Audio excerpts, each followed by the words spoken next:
Om Shakti. Thank you so much for taking the time to review this practice. My name is Yogini Sara Singh, and I'm going to be sharing with you the essential practices for Kundalini practitioners. Hopefully you've already watched the video about the 4 steps for awakening Kundalini, and now you're ready to jump into the practical application of these techniques. Now, we're just going to go through various practices, starting with eye mudras. Then we're going to go into mudra for the tongue, Kumbhaka, which is various breath retention, various pranayama techniques, bandhas, and that will be it. So to begin, eye mudras. There are 2 that we use very commonly, Shambhavi and Nasikagra Drishti. Shambhavi mudra will be the most common one that we will use. It's essentially just having the eyes closed, drawn up to the 3rd eye, the forehead center, the space between the eyebrows. And you'll notice at first, as you do this practice, because you can perform it either with the eyes open or closed, there may be a gentle sense of strain. It may feel forced, the eyes may flutter or move. But over time, your muscles of the eyes will begin to become more and more accustomed to this. And it won't feel so forced, strained, or uncomfortable. In fact, even when you have no intention doing this practice enough, your eyes will automatically, as the energy is being directed upwards through the practices, will go up into Shambhavi mudra. When you do begin to feel a strain within the eyes, always release, and then you can resume after you've given yourself a break for a moment. This will help you to be consistent, respect, and honor your body's boundaries. Now the second one, Nasikagra Drishti. This one is very nice. Essentially, you can do it with the eyes actually opened or closed. If you're doing it with the eyes open, you simply stare down at the tip of the nose, the highest point of the nose. And you'll even see a little triangle formation of the nose. You'll see the eyes turn into a double vision. The nose turn into a double vision, and that is perfectly normal. If you would like, if this feels a little bit uncomfortable, you can gently close the eyes down and just bring your gaze to the lowest point that you can, maintaining it here. All of these mudras of the eyes are helping to direct and move the pranic flow. Nasikagra Drishti allows for energy to be redirected down to the root chakra. Shambhavi mudra, the gazing out in the center of the forehead, allows for us to channel our energy up to the center of the forehead, to 3rd eye. So it brings prana shakti up, up, up. Now we'll move into the tongue mudra. This one is, I wouldn't say difficult, but for very traditional yogis, they actually cut off the underneath part of their tongue partially so that they can swallow their entire tongue into their throat. We will not be doing this. I have not done this myself. We're just going to be doing the simple 1 or 2 stages. There's a total of 4 that you can go deeper into. But very simply, you just extend the tongue out and then flip the tongue back, pressing it as far back as it will go in the soft palate of the mouth. And then you hold.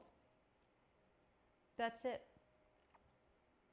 Kishari mudra is utilized to really unblock the throat chakra. It's used a lot in Vishuddhi chakra practices.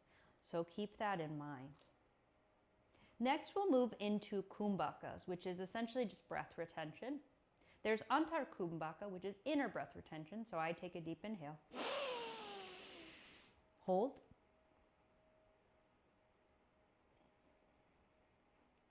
Exhale, release. That was inner breath retention. Now I'm going to exhale all the way. And hold on outer breath retention. No air is in the body, no air is in the belly.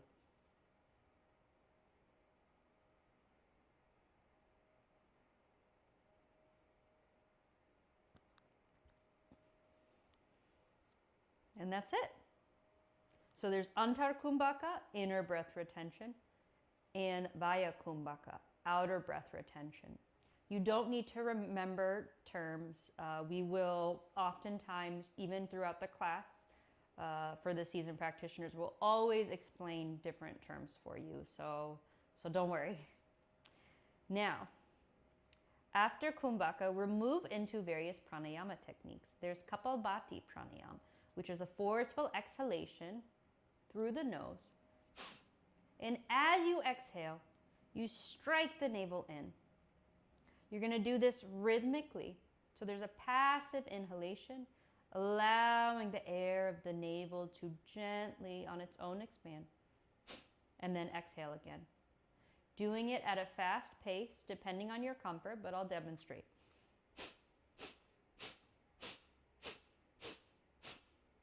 And then a little faster.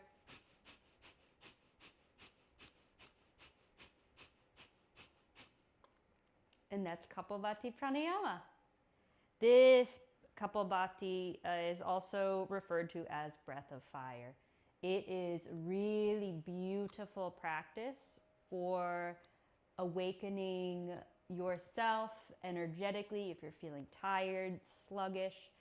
It also is known for direct Sanskrit translation is skull illumination. So it is supposed to actually illuminate the mind. It does also activate Agnya third eye chakra in this way. So Kapalbhati is incredible, very commonly used practice in Kundalini. Next, we'll move into Satali Pranayama. So kind of opposite of Kapalbhati, which is fast and heat producing. Satali is a slow, cooling, relaxing breath. Now there's two variations for Satali Pranayama. You can inhale through a rolled tongue.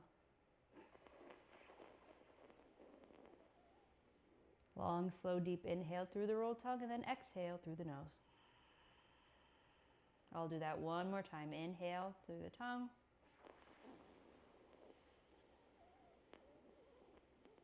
Exhale through the nose.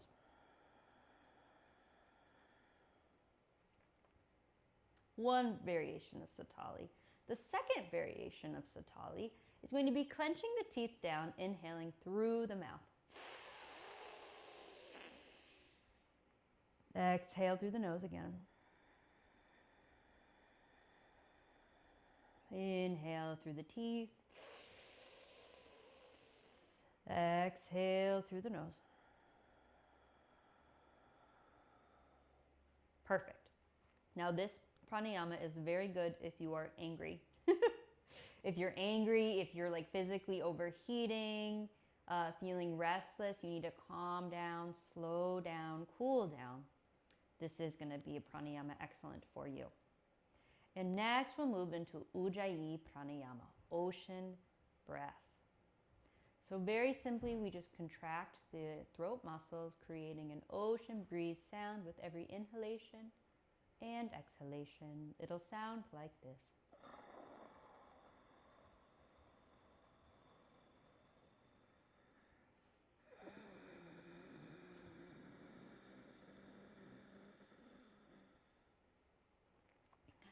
And you can even go a step further and do it the very traditional way.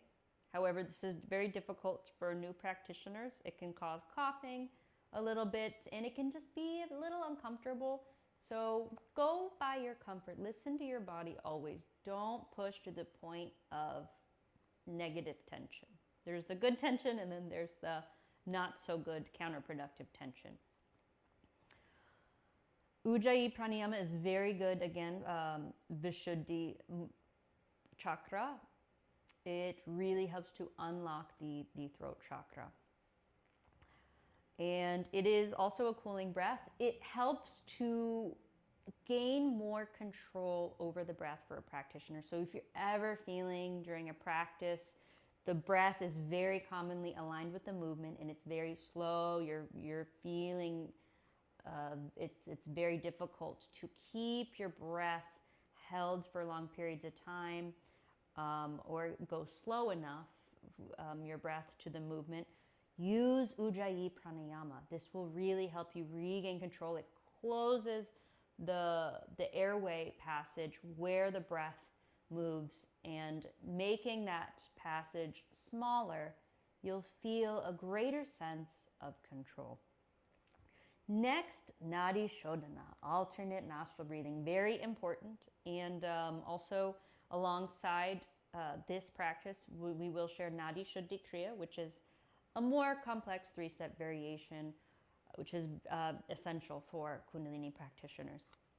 So Nadi Shodhana, alternate nostril breathing. 2 mudras that you can use. Mudra of the hands. Vishnu mudra, which is very simply the index and middle finger of the right hand. We'll inhale through both nostrils. If it's the morning time, you'll exhale through the right for the Pingala Nadi activation. If it's the evening time, you'll exhale through the left for the Ida, the feminine moon channel activation. So wherever you are, inhale through both. Exhale right.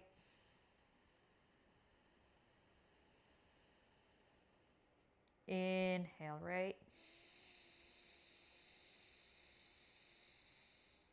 Exhale left.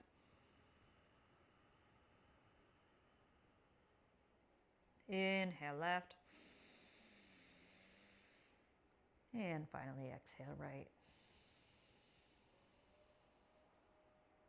So that's just demonstrating one full round. So that was one mudra I used, the Vishnu mudra. The other one, you can also very simply place the index and middle finger at the center of the forehead where the third eye resides. And this allows for a little bit of a gentle activation of the third eye as well as you're doing this. And essentially you'll just be moving the thumb and the ring finger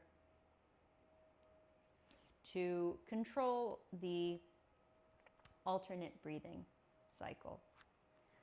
And we're going to move into, last but not least, bandhas. Bandhas are very powerful. They are actually traditionally not shared with practitioners unless they have been initiated by a guru because of their power. And essentially why they're so powerful, because they remove the granthis, which are the 3 psychic nuts within every human being that is preventing Kundalini from rising and ascending. So when you begin to pierce these granthis with these techniques, with the bandhas, you will experience major psychological shift and transformation. First one is Mula Bandha, the root chakra. It resides at the root chakra. So Mula Bandha is essentially contracting the sex organs, or contracting the anus, and you just essentially just hold. And you can do this with inner breath retention. Hold. Root lock third eye. So drawing the eyes at the center of the forehead. And this creates a seal at the base of the spine, so that what we're doing here is we're directing all the prana upward naturally with gravity. Our energy, our body is constantly being sent down. So all of these practices that we're doing here, we're actually defying gravity and we're redirecting our energy for ascension. That is very simply Mula Bandha. Moving into Uddiyana Bandha, navel lock. This one, if you have any sort of digestive disorders, you may want to be careful or inquire if this is a practice that you should avoid altogether. Uddiyana Bandha, you're going to exhale completely, all the breath from the body. And then suck the navel in and up towards the spine. Last step that many people miss.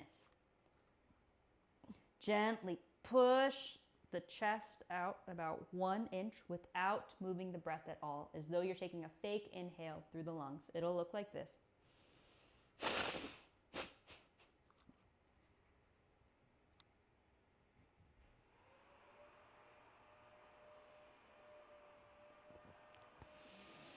Now that was just a short demonstration,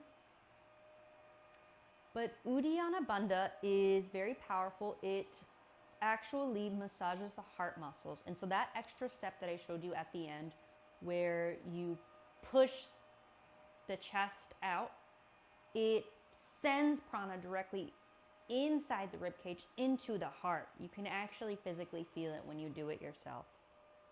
Just be careful. Be gentle with this one. It is a little bit, it can be intense if you're doing it the traditional way. Next, the third one, Jalandhar Bandha.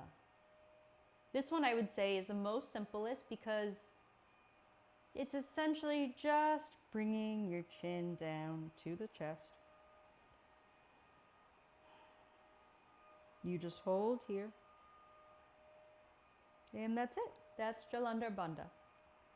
And the final, Mahabandha, all 3 locks combined. For this, first, exhale completely. Coming to Uddiyana Bandha, the navel lock. Suck the navel in and up the spine. Engage Mula Bandha. Chin down to the chest. Hold. This is Mahabandha, all 3 locks together.